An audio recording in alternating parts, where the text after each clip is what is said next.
Fala, bonitinhos e bonitinhas, belezura? Doug aqui para mais uma videoaulinha, hein? Rapaziada, é o seguinte, vamos para a finalização basicamente aí do conteúdo de vocês, dessa apostilinha de física desse bimestre, tá? Com a nossa última videoaulinha a respeito dos contos, se eu não estou enganado, tá? Eu posso estar enganado, pode não ser só isso, mas pelos meus cálculos a gente finaliza hoje aí vendo a parte de forças de atrito, tá? Bom, vamos lá. Como é que funciona esse negócio de força de atrito, né, pessoal? Seguinte, o atrito, pessoal, ele é uma força ah, de resistência ao movimento sempre, tá? Apesar de muitas vezes ela nos ajudar, certo? A intenção dela é resistir ao movimento. É uma força que está sempre do contra, está sempre querendo atrapalhar o movimento dos corpos, tá? Ah, beleza, Doug, mas como é que funciona? Por que que ela existe? Vamos lá. O que acontece é o seguinte, gente, imagine aí que a gente pegou duas superfícies que estão próximas uma da outra, assim, por exemplo, minhas duas mãos, e a gente aproximou essas duas superfícies, a gente deu um zoom bem no meio aqui, né, do contato entre as duas mãos. Por mais lisas que elas pareçam ser às vezes, você sabe que existem ranhuras ali, pequenas ranhuras, micro ranhuras, certo? Como tem nessa imagem aí, né?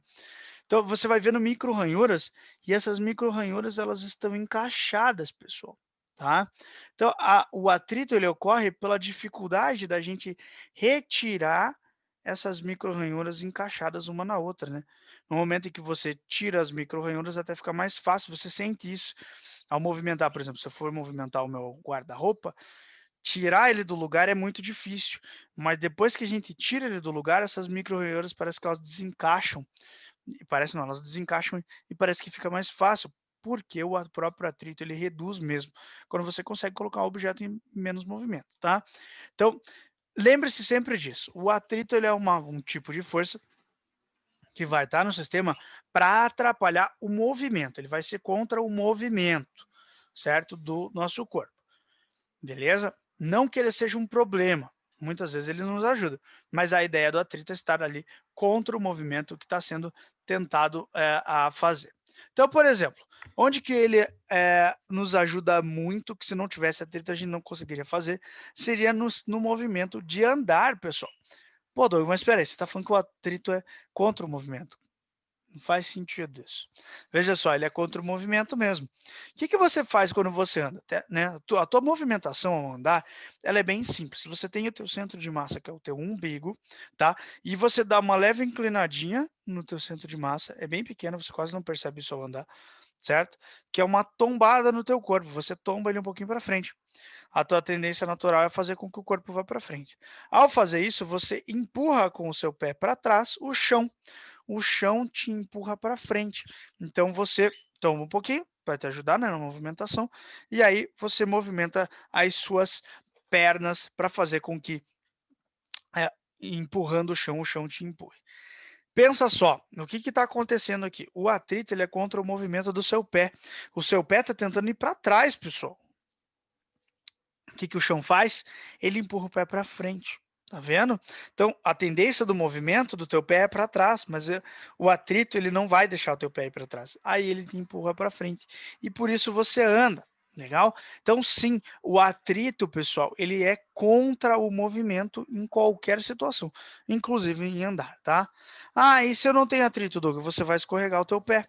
Aí você não tem uma força, você não está empurrando o chão para trás, o chão por consequência, não te empurra para frente, você vai ficar escorregando e não consegue ir para frente, né? Por isso que quando você vai tentar andar, por exemplo, no gelo, né, fica mais difícil de andar. Tá vendo? Então o atrito é isso, gente, é uma força sempre do contra que vai estar ali e ele sempre vai existir se você tem contato entre duas determinadas superfícies, tá? Beleza, eu entendi essa ideia de atrito aí. Tranquilaço, acho que eu consigo fazer qualquer exercício sobre isso. Olha só. Vamos lá, gente. A gente tem dois tipos de atrito, tá? Quais são eles? Primeiro, o atrito estático. Pessoal, olha a palavra, estático, parado, né?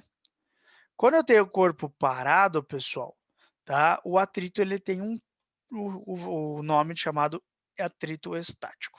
Como que funciona o atrito estático, pessoal? Bom, vamos lá. Eu tenho minhas duas mãos aqui juntas, tá? Ó, eu não estou fazendo nada para movimentar a minha mão assim, ó. Tranquilo? Ela tá paradinha aqui. Tem atrito? Não tem, né, pessoal? Porque o atrito entre as minhas duas mãos aqui existiria se eu estivesse tentando mexer uma mão para cima ou para baixo. Aí vai ter atrito. Mas se eu não tenho, ó, e ele está estático, então eu tenho que tomar cuidado com isso. Aí eu venho aqui e faço uma pequena força, tá? Eu estou empurrando o meu braço para cima, mas a minha mão não está se mexendo. O que que significa?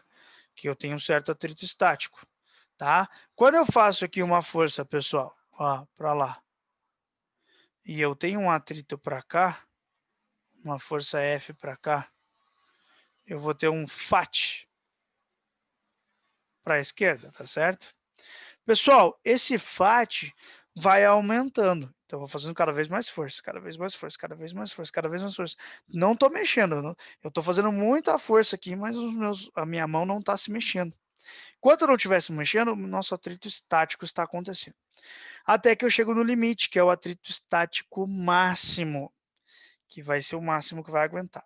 Quando eu passei esse limite, eu tenho movimento, tá? E aí a gente vai mudar para o outro tipo de atrito, beleza? Então, o que eu quero dizer com isso, pessoal? Se eu fiz uma força aqui, né, na minha mão, lá, e não se moveu, de 5 newtons, o atrito é 5 newtons. Eu fiz 5 para cima, o atrito fez 5 para baixo, equilibrou. Fiz 10, não se moveu, o atrito fez 10. Fiz 20, não se moveu, o atrito fez 20. Fiz 30, se moveu, o atrito fez menos do que 30, porque daí deu um movimento, tem uma resultante, tá vendo? Então, o atrito estático, ele não tem um valor fixo, ele vai sempre aumentar. O que a gente geralmente calcula, pessoal, é o atrito estático máximo, tá? Como é que a gente calcula o atrito de maneira geral, tá, gente? Ele vai ser sempre μ vezes a normal. Primeiro, o que é o μ? μ é o coeficiente de atrito, pode ser de atrito estático nesse caso, ou do outro tipo de atrito que a gente já vai falar aqui. Ele é o coeficiente de atrito, pessoal. Ele é um valor sem dimensões, tá? Ele é adimensional. E ele é um múltiplo da força, que geralmente vai estar entre 0 e 1, tá? Certo? Então, o que, que o atrito, o que, que o coeficiente de atrito faz? Ele basicamente depende da superfície que a gente está conversando ali, né? Então, se eu tenho determinadas duas superfícies muito lisas, o coeficiente de atrito é baixo. Se eu tenho duas superfícies mais rugosas, né? Aí o coeficiente de atrito ele vai ser um pouco maior, tá? A ideia é essa. E como vocês podem ver, ele multiplica normal. Por que a normal? O que, que era normal? A normal não é a força de contato entre duas superfícies, né? É aquela pressãozinha que faz. Então, a normal ela vai aumentar, ó. Por exemplo, se eu tenho aqui, é fácil de mexer a minha mão, tá vendo? Agora, se eu forço uma mão na outra bastante, fica bem difícil de eu movimentar mesmo. Isso acontece, pessoal, porque eu estou aumentando a força normal, que é essa força de contato entre as duas mãos, o que faz com que a minha força de atrito também aumente, tá? Então, quando a gente quiser calcular a força de atrito, a gente vai usar essa equação. Ah, Doug, e aquela história de F igual a MA, aquilo tudo ainda é válido, tá, pessoal? A gente vai fazer alguns exercícios e vocês vão ver que aquilo ainda é válido. A gente ainda vai usar aquela metodologia para resolver muitos exercícios de atrito, tá? Mas agora o atrito ele tem uma formulinha que antes a gente não tinha, né? Você pegava a força de tração, uma força normal, eles não têm equações, a força de atrito tem, tá bom? Então o atrito estático aí para nós. E o atrito dinâmico, pessoal, ele é parecido, só que aqui é quando eu tenho um movimento, né? Dinâmico é quando eu tenho um movimento. A partir do momento em que eu gero movimento, não quer dizer que não tenha mais atrito, tá, pessoal? Eu continuo a ter atrito, só que agora ele reduz. Por quê, pessoal? Agora tá fácil, um pouco mais fácil de mover. A gente desencaixou aquelas ranhuras, né? Então, com as ranhuras desencaixadas, fica mais fácil da gente movimentar o nosso corpo.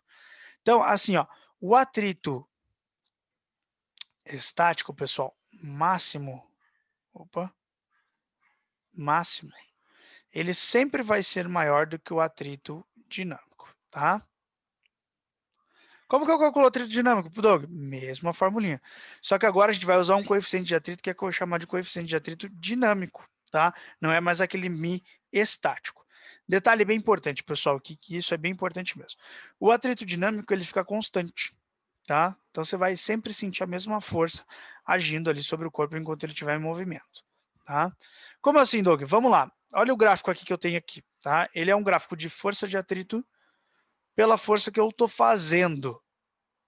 Então, ó, que está acontecendo aqui? Ó? Conforme a linha vai aumentando, o que está acontecendo? Eu estou aumentando a minha força, tá vendo? Eu estou fazendo cada vez mais força para movimentar alguma coisa. Por exemplo, para movimentar o meu guarda-roupa aqui.